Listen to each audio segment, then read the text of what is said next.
अरे भाई NCERT facts याद करने में दिमाग घूम गया पूरा। ये गड़बड़ है बाबा। नीट में बार बार वही एनसीईआरटी के फैक्ट्स घुमा घुमा के पूछते हैं।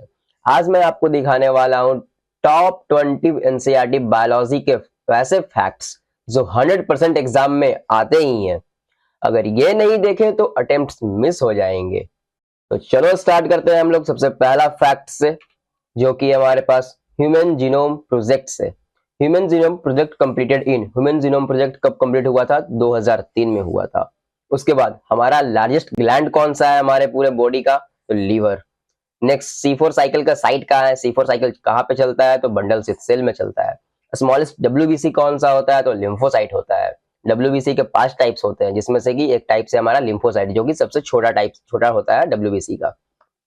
नेक्स्ट है हमारे पास फोटोसिंथेसिस डिस्कवरी।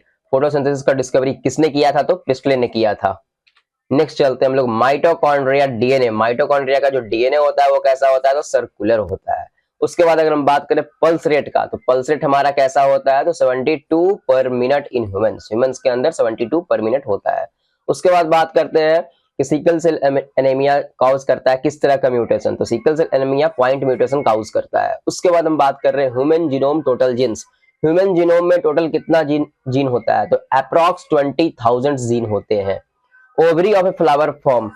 ओवरी जो है फ्लावर का, वो क्या फॉर्म करता है? फ्रूट फॉर्म करता है। ठीक है। उसके बाद हम लोग चलते हैं नेक्स्ट फैक्ट्स पे, क्या कि harmful radiation in ozone depletion. किस तरह का रेडिएशन निकलता है ओजोन के डिप्लेशन में? तो यूवीबी निकलता है। उसके बाद main excretory product in birds. Main excretory product क्या होता है बर्ड्स में? तो यूरिक एसिड होते हैं। उसके बाद power house of the cell हम लोग किसे कहते हैं? तो माइटोकॉन्ड्रिया को कहते हैं। यूनिवर्सल डोनर कौन सा है ब्लड ग्रुप का? तो ओ निगेटिव है। और यूनिवर्सल एक्सेप्टर का बात करें तो कौन हो जाएगा? ए भी हो जाएगा। उसके बाद हम लोग बात करते हैं प्रीमिडिन बेस का। पायरिमिडिन बेस में क्या क्या आएंगे? तो साइटोसिन, थाइमीन और यूरैसिल आएंगे।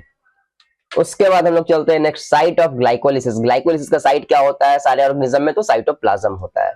लार्जेस्ट ह्यूमन सेल क्या है? तो ओवम है। उसके बाद बात कर रहे हैं स्मॉलेस्ट बोन। हमारे ह्यूमंस में सबसे स्मॉलेस्ट बोन कौन सा होता है? तो स्टेपेज होता है। उसके बाद photosynthetic pigment in red algae. Red algae का फोटोसिंथेटिक पिगमेंट क्या होता है? तो वो होता है फाइकोइरिथ्रिन होता है।